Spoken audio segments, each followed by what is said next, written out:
Hello 10th class. जैसा कि part 5 तक एक्सप्लेन कर चुके हैं, लेसन काफ़ी लंबा है तो इसको थोड़ा टाइम लगेगा। वन पेजेस एक्सप्लेन भी अगर अच्छे से हो जाते हैं तो आ, अच्छी ही बात है। तो हम कर रहे थे पेज नंबर 10 को एक्सप्लेन कर चुके हैं। Page number 10 English medium NCERT. वहाँ हमने पढ़ा था पार्ट 5 में a new conservatism after 1815।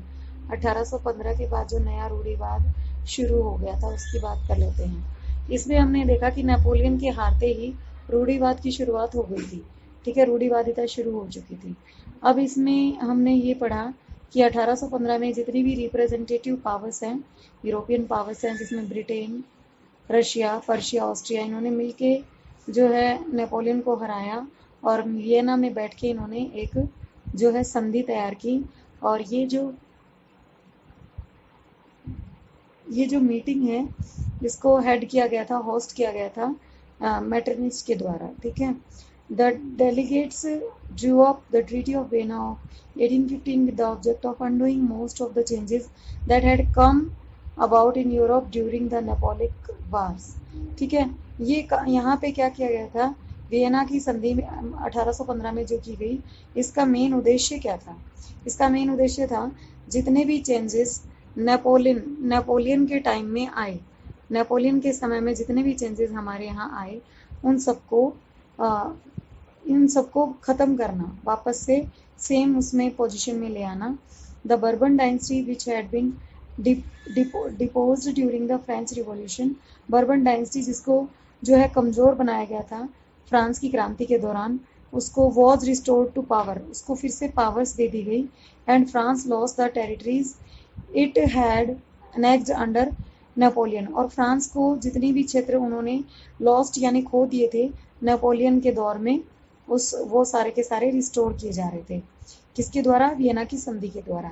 A series of states were set up on the boundaries of France to prevent French expansion in future. ठीक है, एक सीरीज बनाई गई थी स्टेट्स की और इनको बाउंड्रीज पे सेट कर दिया गया था, फ्रांस की सभी बाउंड्रीज पे, ताकि फ्रांस के विस्तार को रोका जा सके फ्यूचर में, यानी ये और विस्तारित ना हो। Thus the kingdom of the Netherlands which included Belgium. Netherlands का जो राज्य है उसको, उसके अंदर ही बेल्जियम शामिल था, उसको नॉर्थ में सेट कर दिया गया। जिनोवा पिडमंट में जोड़ के उसको साउथ में सेट कर दिया गया। पर्सिया को एक अलग इंपॉर्टेंस दी गई, टेरिटरीज इसको वेस्टर्न फ्रंटियर्स में सेट कर दिया गया। While Austria was given control of northern Italy, और ऑस्ट्रिया को कंट्रोल दिया गया नॉर्दर्न इटली का। But the German Confederation of 39 states that had been set up by Napoleon was left untouched। इतने सारे चेंजेस के बावजूद भी नेपोलियन ने जो 39 राज्यों की एक संघ तैयार किया था, उसको बिल्कुल भी उन्होंने टच भी नहीं किया, यानी जैसा था वैसा ही रखा उसको, उसमें कोई चेंजेस नहीं लाए। In the east Russia was given part of Poland.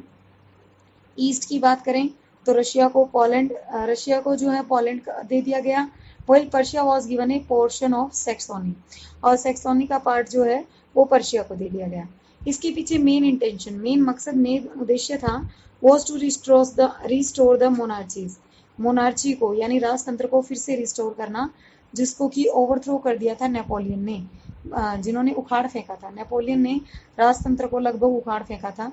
And create a new conservative order in Europe, और एक नया रूढ़िवादी जो है समाज तैयार किया जा रहा था यूरोप में 1815 के बाद।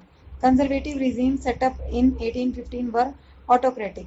जितने भी कंजर्वेटिव जो सेट किए जा रहे थे, सारे स्वशासन में विश्वास रखने वाले थे, वो बिल्कुल भी टॉलरेट नहीं कर रहे थे आलोचना को, किसी भी तरह की आलोचना, बुराई जो है वो नहीं की जाएगी, या ऐसे कोई भी एक्टिविटी जिसमें ऑटोक्रेटिक गवर्नमेंट की के जो तौर तरीके हैं उनके ऊपर कोई भी प्रश्न नहीं, सवालिया निशान नहीं लगाएगा, कोई भी प्रश्न नहीं पूछेगा। Most of them impose censorship law. इसके बाद इन्होंने सेंसरशिप लॉ लगा दिया था, किस लिए? ताकि कंट्रोल किया जा सके जो न्यूज़पेपर में लिखा जा रहा है, जो बुक में लिखा जा रहा है, जो नाटक के थ्रू कहा जा रहा है, या जो गानों में कहा जा रहा है, किसी भी तरह की स्वतंत्रता का विचार,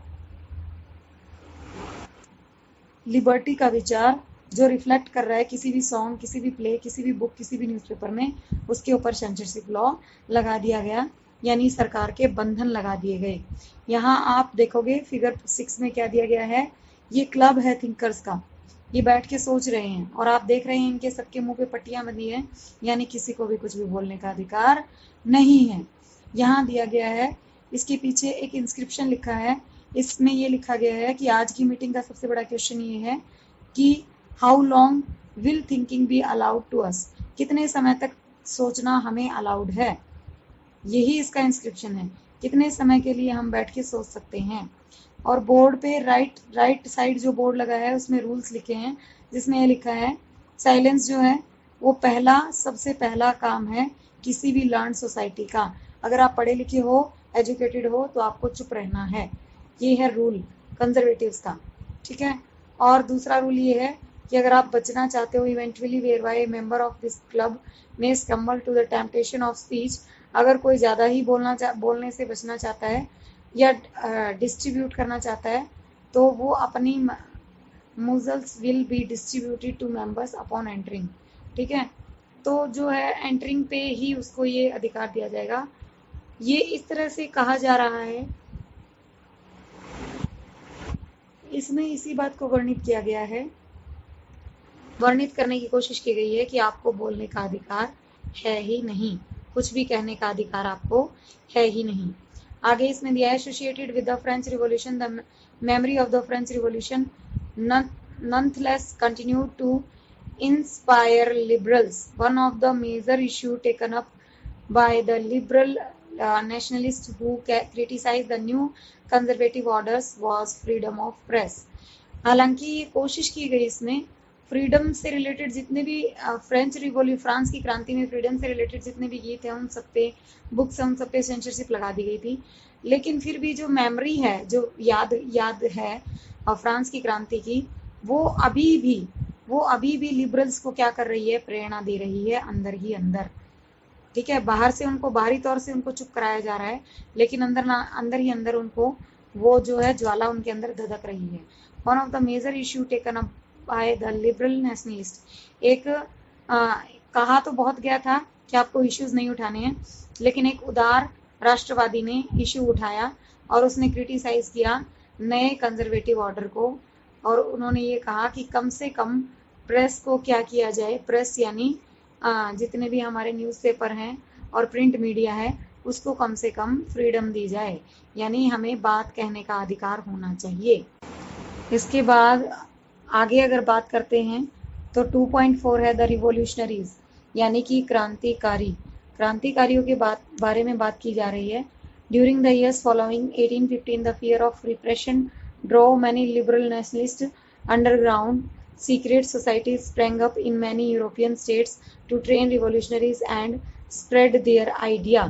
ठीक है, 1815 के बाद जो क्या हुआ, उनमें लोगों को सुप्रेस यानी दबाया जा रहा था, उसी वजह से बहुत सारे उदारवादी राष्ट्रवादी हैं उनको भूमिगत कर दिया गया, अंडरग्राउंड कर दिया गया, ठीक है। उनको डरा धमका के अंडरग्राउंड कर दिया गया ताकि वो क्रांति ना फैलाएं। लेकिन फिर भी बहुत सारे यूरोपीय राज्यों में जो है क्रांतिकारियों को ट्रेनिंग देने के लिए और अपने आइडियाज़ को स्प्रेड करने के लिए छोटे छोटे सीक्रेट संगठन बनते जा रहे थे, सीक्रेट जो है सोसाइटीज़ तैयार हो रही थी, उभर के सामने आ रहे थे। यानी सीक्रेट का मतलब चुपचाप धीरे धीरे आइडियाज़ को स्प्रेड किया जा रहा था। To be revolutionary at this time meant a commitment to oppose monarchical form that had been established after the Vienna Congress and to fight for liberal and freedom. Most of these revolutionaries also saw the creation of nation states as a necessary part of this struggle for freedom. इसमें इन lines में ये कहा गया है कि उस समय जो क्रांतिकारी होने का मतलब क्या है, राजतंत्रीय व्यवस्थाओं का विरोध करने से था। क्रांतिकारियों का मतलब क्या था कि जितनी भी मोनार्चीज हैं उनका क्या करो, उनका विरोध करो, जो कि वियना कांग्रेस के कारण स्थापित हुई थी, ठीक है। साथ ही स्वतंत्रता और मुक्ति के लिए यानी फ्रीडम के लिए उनको इकट्ठा होना था, संघर्ष करना क्रांतिकारियों का मेन मकसद था। ज़्यादातर जो क्रांतिकारी थे वो राष्ट्र राज्यों की स्थापना को ज़रूरी मान रहे थे, बहुत इंपॉर्टेंट मान रहे थे। ये राष्ट्र राज्य की स्थापना होना बहुत ही ज़रूरी है अगर स्वतंत्रता चाहिए तो। One such individual was the Italian revolutionary Giuseppe Mazzini, born in Geneva in 1807. इसी तरह के एक व्यक्ति थे जो इटालियन, जो कि इटली के क्रांतिकारी थे, गिसिप मैजिनी। इनका जन्म हुआ था 1807 में जिनोवा में। He become a member of the secret society. ये एक सीक्रेट सोसाइटी, यानी कि जो सीक्रेट सोसाइटियां तैयार हो रही थी, जो संगठन तैयार हो रहे थे, उनके गुप्त संगठन के सदस्य बन गए थे कार्बोनारी में। ठीक है, इनकी एज लगभग 24 थी और इनको 1831 में इन्हें जो है वो बहिष्कृत, एक्सिल का मतलब होता है देश निकाला दे देना या बाहर निकाल देना, बाहर निकाल दिया गया था। उसके बाद भी after that also he subsequently found, suddenly इनको 2 अंडरग्राउंड सोसाइटी और मिल गई।